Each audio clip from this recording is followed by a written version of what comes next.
꿈도 현실도 모두 꿈이다. 마음이 만들어낸 현상들. 우리가 꿈에서는 그것이 꿈인 줄 모르듯이 우리가 경험하는 소위 현실이라는 것도 그대로 꿈이라고는 생각하지 못합니다. 지금 살고 있는 생시가 바로 꿈이라고 하면 펄쩍 뛰면서 아니라고 대들 것입니다.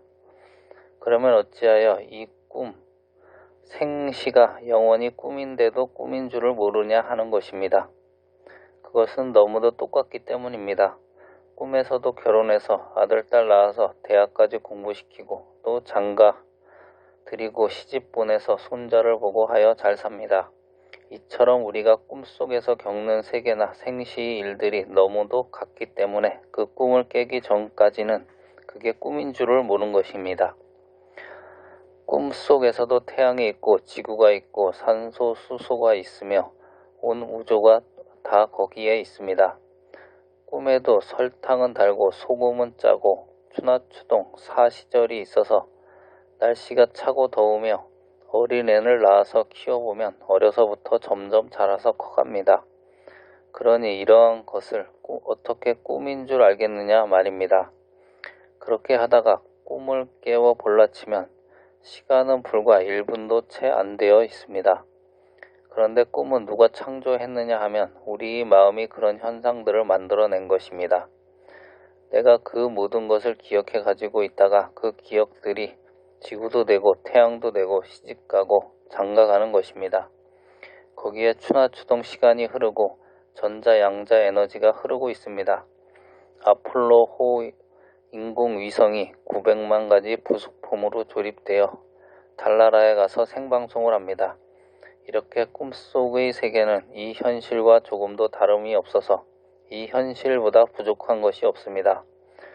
그러므로 현실이라는 이 꿈도 깨기 전까지는 그것이 꿈인 줄 알 도리가 없다는 것입니다.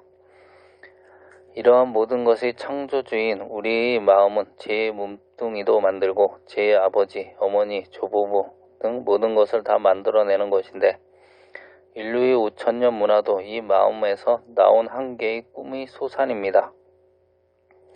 꿈속에서 설탕이 달고 소금이 짠 것은 한 개의 활동사진인 것입니다. 그런데 달고 짠맛이 활동사진에서 생겼다 해도 말이 안 됩니다. 그렇다고 허공에서 그 맛이 나왔다고 해도 안 되며 입에서 저절로 생겼다 해도 말이 안 됩니다. 꿈속에 있는 이 입에서 어떻게 단맛이 나올 수 있으며 꿈속의 입에서 나온 침이 어떻게 달고 짠맛을 낼 수 있겠습니까? 꿈이라는 것은 잠재의식으로부터 나온 하나의 환각에 불과하기 때문입니다. 그러므로 꿈속의 소금이 짠 것은 확실히 그것을 먹으면 짤 것이라는 생각, 그것이 짠 것이고 설탕이 달 것이라는 생각, 그것이 단 것입니다. 우리의 관념이 짜고 단 것입니다. 꿈꿀 때 타는 장작불은 이것이 활동사진의 불과 같은 불이 아닌가요? 그런데 영화 속에서 보는 불은 안 뜨겁고 꿈속의 불은 뜨겁게 느껴집니다. 우리 생각 같아서는 활동사진은 필름이 있으니 오히려 미지근이라도 해야 할 것이고 꿈속의 불은 필름도 없으니까 미지근해서도 안 될 것입니다. 그러나 정반대의 현상으로 나타납니다. 이것은 불이 뜨거울 것이라는 관념 때문에 뜨겁게 느끼는 까닭입니다. 마음이 곧 나다. 이렇게 꿈과 현실이 똑같은 것은 다 한마음이 만든 세계이기 때문입니다.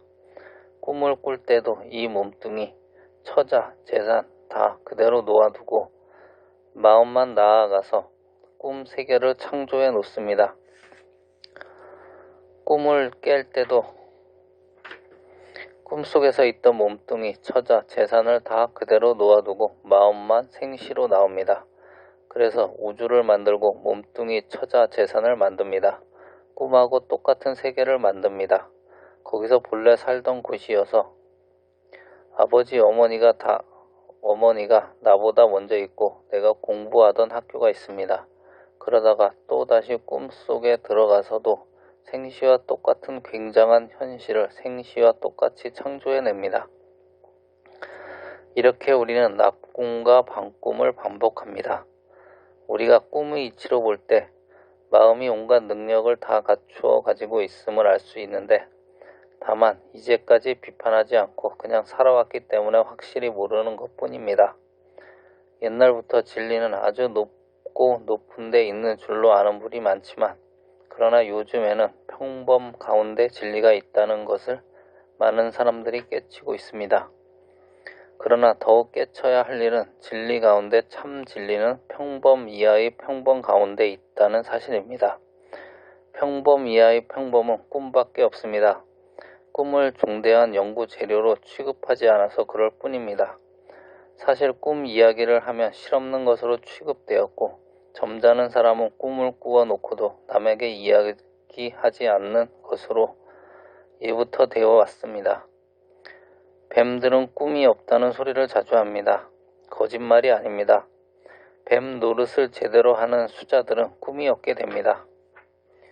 또 대인될 수양이 되어 있는 사람들도 확실히 꿈이 적습니다. 수양이 되면 마음이 비어서 번뇌망상이 적음으로 꿈이 적어지는 것입니다. 그런데 낮꿈은 평생 살아봐도 70년, 80년밖에 안 됩니다.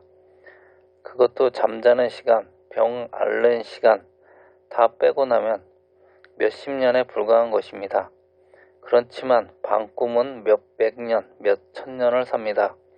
따라서 생신은 얼마 안 되는 시간을 산 것이고, 밤꿈은 낮꿈이 몇 배, 몇십 배를 더 사는 결과가 되므로 정말 꿈은 밤꿈이 아니라 생시라고 해야 할 것입니다.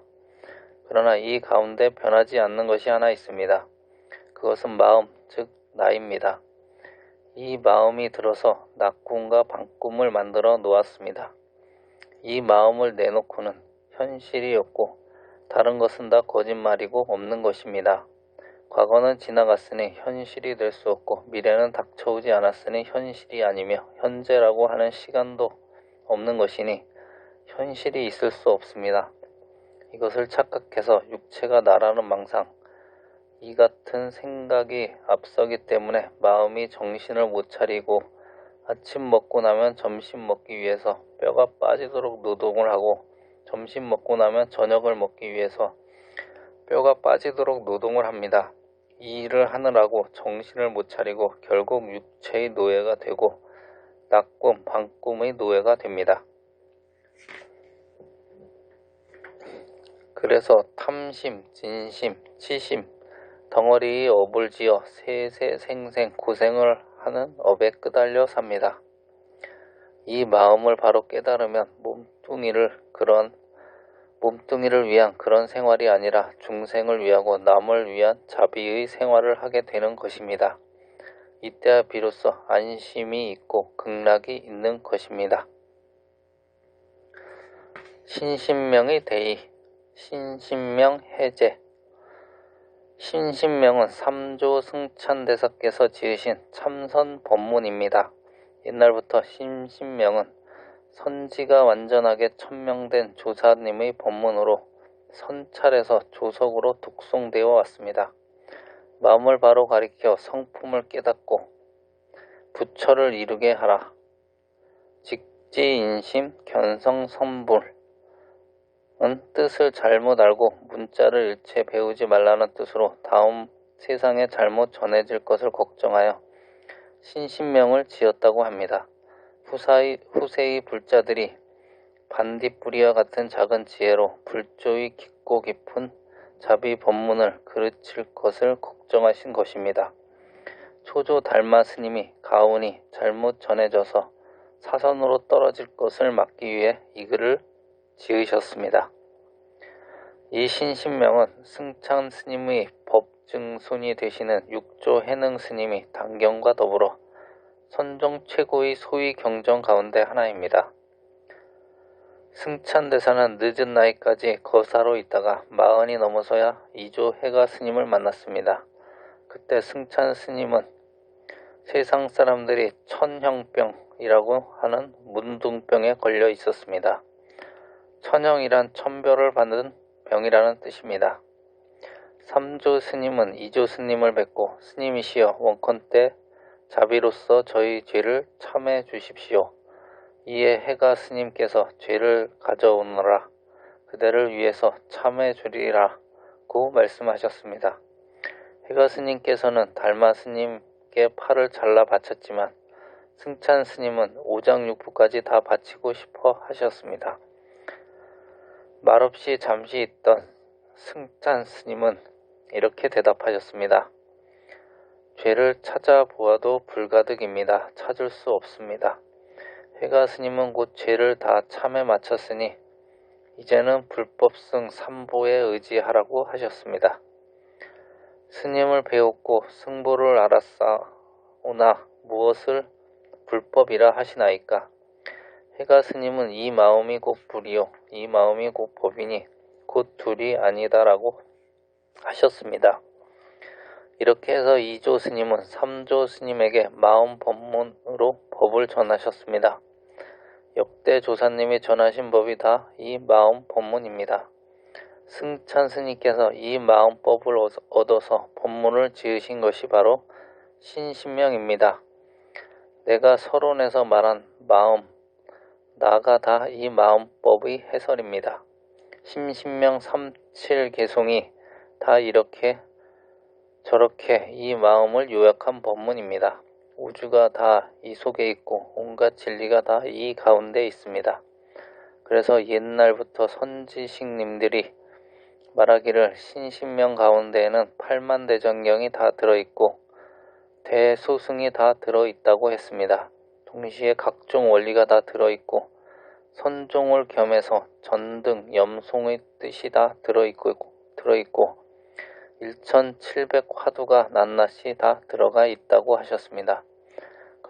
그러면서 우리가 말하고 듣고 보고 하는 일상생활 그 가운데서 불교를 알 수 있도록 그리고 제일 간단 명료하게 설명하신 것이 신신명이라고 합니다.